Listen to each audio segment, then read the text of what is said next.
is the luckiest character in Dragon Ball? Well, at first you might think it's Goku. After all, he's the main protagonist of the series and has managed to overcome many obstacles despite the odds constantly being stacked against him. But what if I told you that there was someone who actually surpassed Goku's level of plot armor, at least at one point in the series? Because that character is our favorite cockroach king, Cell. But to really understand the absolute ridiculous amount of events that needed to be smashed together perfectly for this buggy boy to exist in the first place, we need to go back to the start of Imperfect Cell. Kami, the guardian of Earth, useless as can be, refuses to give up his job title despite not doing shit for the past 3 decades.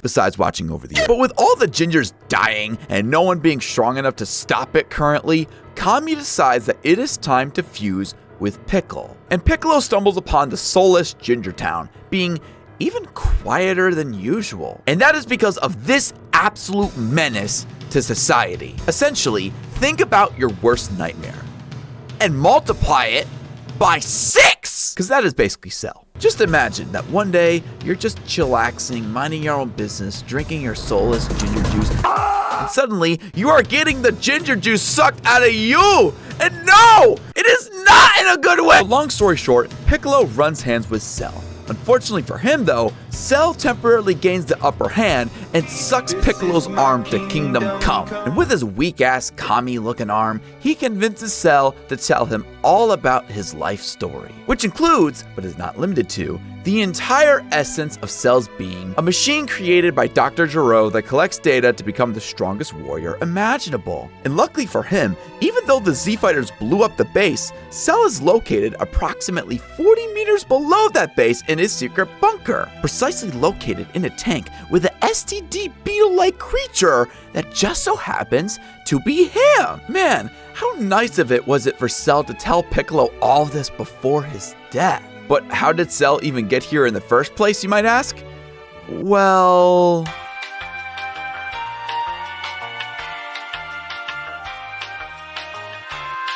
So in other words, I have no fucking idea. But the Z-Fighters show up, and it turns out that Piccolo's Kami arm was just a fake out. So Cell, now being backed into a corner, has to make a tactical play and retreat. Because nobody carries fucking sunglasses or hands to cover their eyes in this series! And Cell manages to evade the IRS for long enough to gain enough power to take on Piccolo, 17, and even 16 in a way. And you see, Cell actually sucks the soul out of people's bodies to gain their energy. However, 16, being the king of gingers and a 100% purebred ginger at that, obviously has no soul. So he's low-key cooking Cell.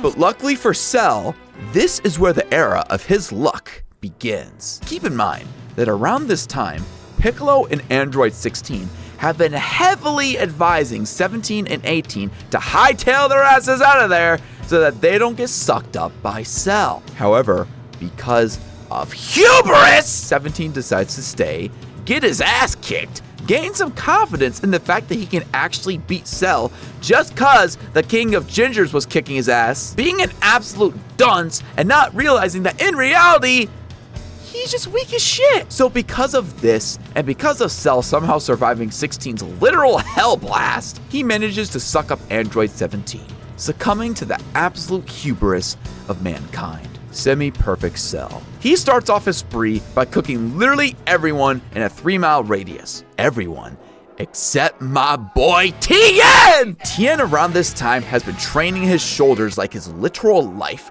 depended on it. I mean, just look at these things! They're not just a bowling ball, they're a whole fucking boulder! And with the power of lateral raises, Tien starts turning triangles into fucking squares. And Semi-Perfect Cell cannot comprehend this level of imaginary calculus bullshit, which allows Tien to hold him off long enough to allow the androids to get away. And this might seem pretty unlucky to Semi-Perfect Cell, until you see what he does next. You see, Dr. Gero never predicted that Cell would have had a hard time finding the androids, even though they were never on board with anything. So he didn't even bother installing a tile tracker into their system or energy signal to make it easier for Cell to find them. So what is Cell's solution to this problem? To blow up every island in the near area and attempt to draw Android 18 out. Now, this is pretty stupid. You might think at first that 18 values her life over Cell absorbing her,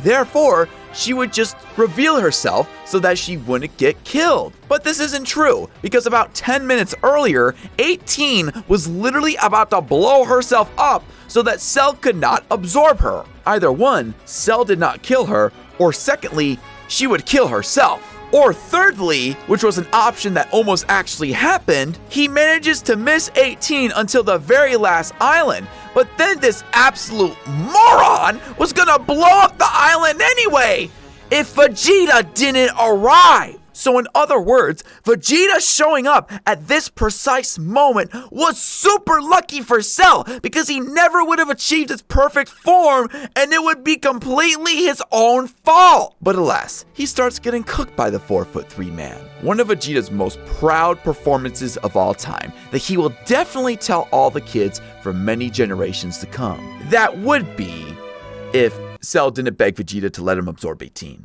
Will you grow boobs? Maybe? Fuck it. Go absorb the dishwasher. Father, you have a wife! What the fuck? And even with Vegeta letting Cell go absorb 18, Trunks ends up getting in the way, which is a big problem for Mr. Bugman because the only thing he could beat the shit out of in this form was the King of Gingers. But Vegeta becomes a temporary ally for the boobs and kicks Trunks out of the way. But eventually, Cell pulls out the good old reliable. No, not the Spirit Bomb, but the Solar Flare once again. Like, Trunks, I get it. It happened over a year ago technically, but Krillin, this happened to you yesterday! Why do you refuse to carry sunglasses or hands that can cover your fucking eyes? You are literally just at Master Roshi's house! You fucking idiot! Not to mention that they had the perfect risk mitigation plan for fending off Cell. Firstly, we got Vegeta and Trunks, two of the strongest warriors on the planet who are more than capable of putting Cell down. But even if somehow they weren't successful, they still had Krillin working in the background, ready to push a button to shut down Cell's plans for good. But both plans ended up failing because of hubris.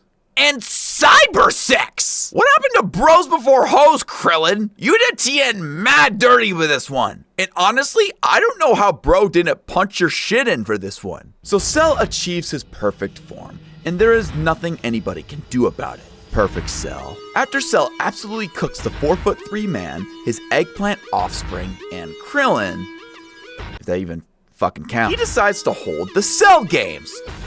Sponsored by Blue Chew. And if we're being completely honest here, this is the moment where Cell is the most lucky. Because Mr. Satan pulls up, swacked out as can be. And if he went all out on Cell, he would have been simply cooked. But unfortunately, bro had Arby's on the way, so he wasn't quite feeling in the best fighter shape. Bastard. Unluckily, the King of Gingers returns and decides that having a soul is actually pretty great, and he is going to use it to blow Cell to Mario Galaxy. Pause? But before he could do that, we gotta go back a little bit. Because while he was getting repaired by Bulma and Boxer Breeze, they realized that the King of Gingers actually had a soul inside of him. The fraud! And it was condensed enough that if released all at once, it could easily blow up the entire planet. So they removed it right before 16 had even thought about using it. How considerate of them! They did all of this for you, Buggy Boy! Another way that Cell gets lucky is by getting a Senzu Bean from Goku, though not as consequential, but if I didn't mention it, the sponsors wouldn't be happy. Later on in this fight, however, Cell is absolutely getting his ass handed to him by the first grader. It gets so bad that he decides to make himself look like the average landlord trying to collect rent from a Texan. Luckily, before the first grader finishes him off for good, you'll never guess what happens next. What do you think happens? What could possibly happen? Well, if you guess hubris, Yes! Hubris kicks in, and the Texan dude decides that he wants Cell to live a bit longer and suffer, which results in Cell being able to activate his self-destruct sequence, which at first may seem bad, I'm sure.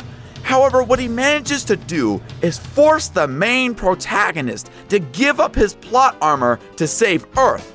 Actually fail to do so because Cell comes back stronger than ever. You have outdone the main protagonist in plot armor. You have truly won at life. That is at least until his luck finally runs out. The main protagonist, along with his Texan son, reclaim their plot armor, and this time, Cell is on the receiving end.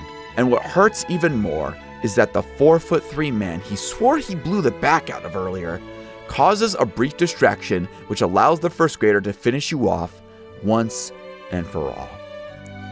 But your story doesn't end here, because you see, you get reincarnated in the infamous isekai. That time I got killed by a first grader and got reincarnated as the average Logan Paul fan. Because you see, you became an alcoholic gambler and lost everything on black. So to pay off your debt, you had to sell your soul to the Gingers, who also reverted you back to the state you previously thought capable of defeating them.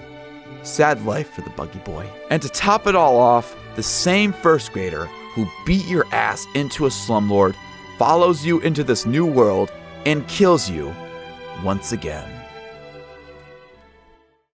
Cell is the luckiest villain in Dragon Ball, and there is no debate there. At first, he has the tactics of a truly competent villain, but very quickly loses it when his arrogance gets the best of him, causing him to make dumbass decisions time and time again.